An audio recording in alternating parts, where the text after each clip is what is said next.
All right, here's the final Halloween question of the night. Do you believe in ghosts? Quite a few KMIR employees have asked that same question after decades of strange occurrences inside this building.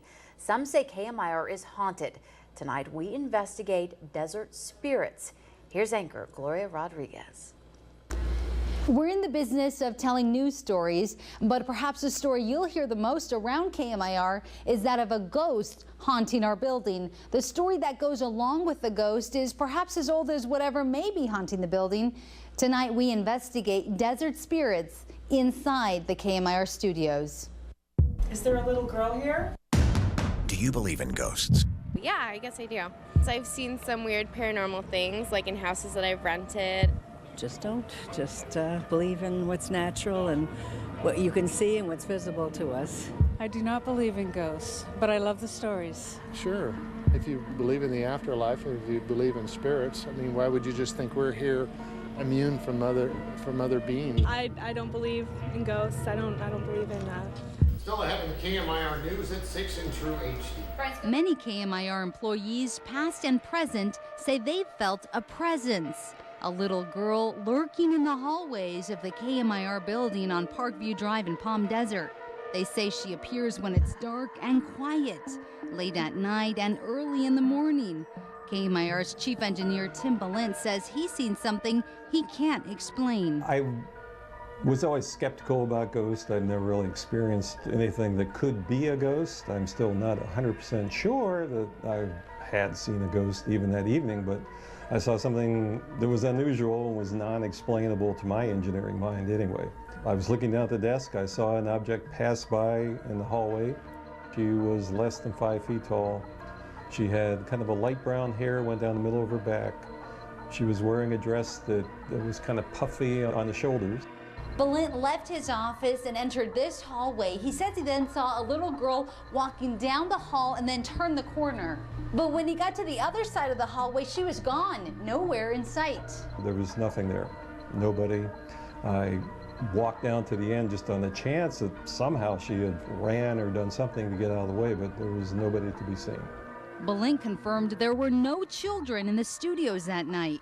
Former news director George Severson had a similar experience. I was sitting there typing away, doing my work, and I saw a young woman, or a girl, with long dark hair in dark colored clothing. I believe it was a rich red, dark red colored dress, come along that back wall, back behind Adriana's desk, and move up towards the front of the building where we have a makeup room or a restroom.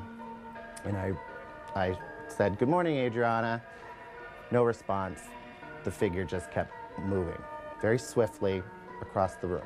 A few minutes later, Severson says he figured out there wasn't a woman like that anywhere in the building.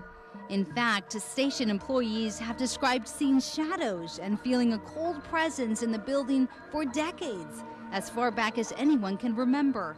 So who is this young girl? Like an urban myth, KMIR employees retell a story passed along over the years. That KMIR is built on the site of an old airport where a plane crash killed a little girl, and she's been lurking in the building ever since. We decided to investigate the history of the property where KMIR is located.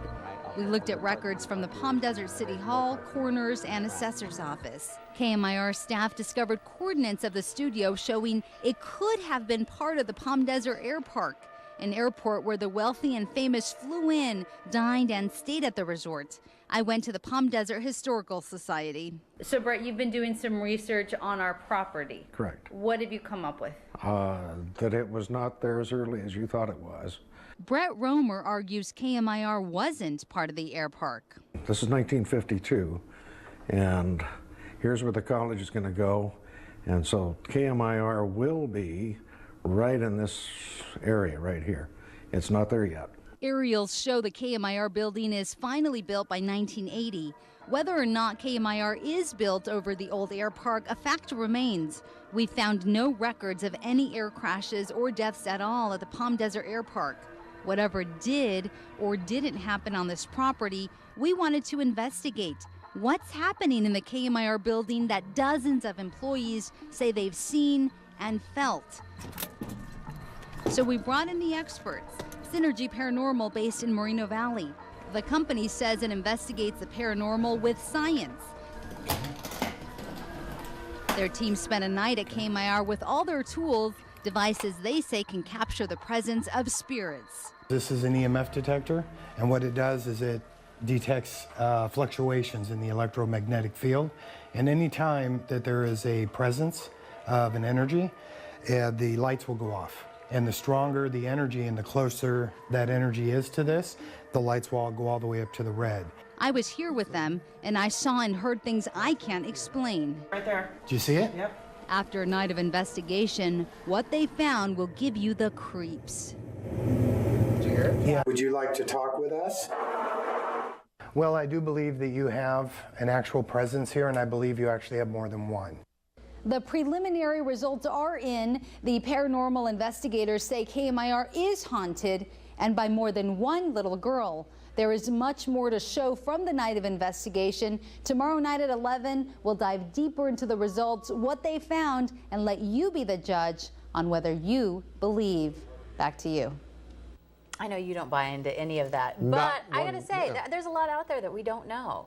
And on that note, there was a door that was opening and closing the other night here, all on its own. There was, like several times. It was freaky. So, there was. Still ahead tonight. Halloween may be known for trick-or-treating, but for one Indiana couple, it's also the perfect time to say, I do. Oh, no, I did. Sorry.